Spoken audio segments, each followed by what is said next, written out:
बिस्मिल्लाहिर्रहमानिर्रहीम। अस्सलाम वालेकुम व्यूअर्स, मैं हूँ मेहरी। उम्मीद करती हूँ कि आप हमेशा की तरह से खुश व खुरम और खैर वाफियत से होंगे। आज शब महराज है। मेरी तरफ़ से तमाम यूट्यूब फैमिली को शब महराज की खुशियाँ बहुत बहुत मुबारक हों। अल्लाह रब्बुल इज़्ज़त से दुआ है कि अल्लाह रब्बुल इज़्ज़त हम सब की नसीब अच्छे कर दे और जितने भी बीमार मुसलमान बहन भाई हैं उन सब को शिफ़ाए कामला आजिला अता फ़रमाए। जो बे औलाद हैं अल्लाह उनको साहिब औलाद कर दे, नेक सालिह औलाद अता फ़रमाए, आमीन। चलिए चलते हैं आज की रेसिपी की तरफ। आज हम बनाने जा रहे हैं आलूओं की खीर। मैंने साइज़ के आलू थे वो मैंने बॉयल करके यहाँ पे उनको थोड़ा मैश करके रख लिया है। बिस्मिल्लाहिर्रहमानिर्रहीम। इसको अब मैं इस तरह जग में डाल दूँगी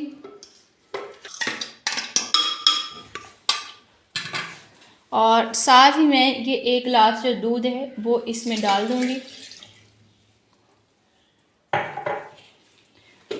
इसको हम चला देंगे। इसका मकसद ये है कि जो आलू हैं हमारे वो में ब्लेंड हो जाए। बिस्मिल्लाहिर्रहमानिर्रहीम। ये देखिए आलू जो है वो हमारे अच्छी तरह से दूध के अंदर ब्लेंड हो गए। इसमें कोई गुठली नहीं है। बिस्मिल्लाहिर्रहमानिर्रहीम। ये देखिए पैन मैंने रख दी है चूल्हे पे और चूल्हा मैंने जला दिया है। इसमें अब मैं डालूँगी तकरीबन 1 किलो से ज़्यादा जो दूध है वो हम इसमें डाल देंगे। बिस्मिल्लाहिर्रहमानिर्रहीम। दूध में डाल दूँगी इसमें।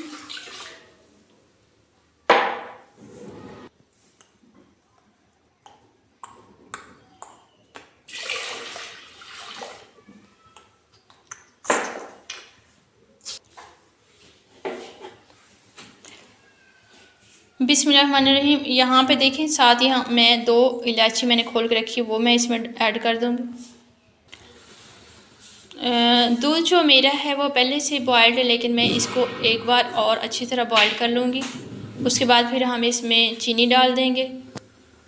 बिस्मिल्लाहिर्रहमानिर्रहीम। दूध हमारा अच्छी तरह से उबल चुका है। अब मैं इसमें ये 3 टेबलस्पून चीनी डाल दूँगी। बिस्मिल्लाहिर्रहमानिर्रहीम। ये देखें दूध हमारा जो है वो अच्छे से उबल गया है और इसके अंदर मैंने जो चीनी डाली थी वो भी हल हो गई है। अब मैं इसमें डाल दूँगी, ये मैंने 1 कटोरी ली है रबड़ी, ये मैं इसमें डाल दूँगी। अगर आपके पास रबड़ी नहीं है तो आप रबड़ी के बगैर भी ये खीर बना सकती हैं, बहुत मज़े की बनती है। आप एक बार ट्राई ज़रूर कीजिएगा। ये देखिए अब हम इसको 2 से 3 मिनट के लिए अच्छी तरह पका लेंगे ताकि ये जो हमारी रबड़ी है ये दूध के अंदर अच्छी तरह से मेल्ट हो जाए। उसके बाद जो हमने अपने आलू किए थे। बिस्मिल्लाहिर्रहमानिर्रहीम। ये देखिए व्यूअर्स रबड़ी जो है वो अंदर दूध के अच्छी तरह से मेल्ट हो गई है। अब मैं इसमें जो हमने आलू ग्राइंड करके रखे थे वो मैं इसमें ऐड कर दूँगी। बिस्मिल्लाहिर्रहमानिर्रहीम। ये देखिए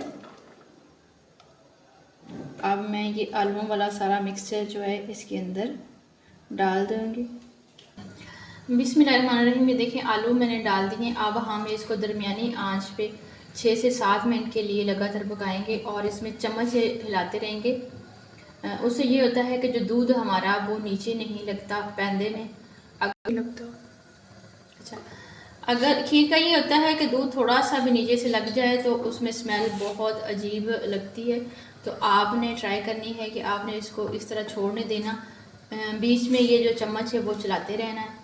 7 से 8 मिनट हम इसको दरमियानी आंच पे पकाएंगे और हमारी जो खीर है वो रेडी हो जाएगी।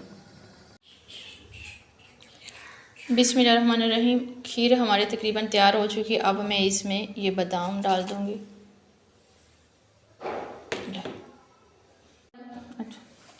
बिस्मिल्लाहिर्रहमानिर्रहीम। खीर हमारी तकरीबन तैयार हो गई है। अब मैं इसमें डालूँगी जो इसका मेन इंग्रेडिएंट है वो है खीरा वाटर। इसमें मैं से चंद कतरे डालूँगी, 2 से 3। ये देखें इससे खीर का खुशबू और जायका बहुत ही उम्दा आता है। आपने ज़्यादा नहीं डालना, बस आपने चंद ड्रॉप इसमें डालने हैं। और अब हम इसको चूल्हा कर देंगे बंद। अब हम इसको रूम टेम्परेचर पे ठंडा करेंगे। बिस्मिल्लाहिर्रहमानिर्रहीम। ये देखिए रूम टेम्परेचर पे ठंडा होने के बाद मैंने इसको डिश आउट कर लिया और हल्का सा मैंने इसको जली से और साथ में मैंने नारियल के बुरादे से इसको डेकोर किया है। आगे बढ़ने से पहले अगर आप अब तक मेरे चैनल पे न्यू है और आपने मेरे चैनल को सब्सक्राइब नहीं किया तो प्लीज़ सब्सक्राइब कर दें। हमेशा की तरह एक ही बात कहूँगी कि गम बांटने से कम होते हैं और खुशियाँ बांटने से बढ़ती हैं। सो खुश रहें, खुशियाँ बांटें। मिलते हैं फिर एक नई रेसिपी के साथ, तब तक अल्लाह हाफिज़।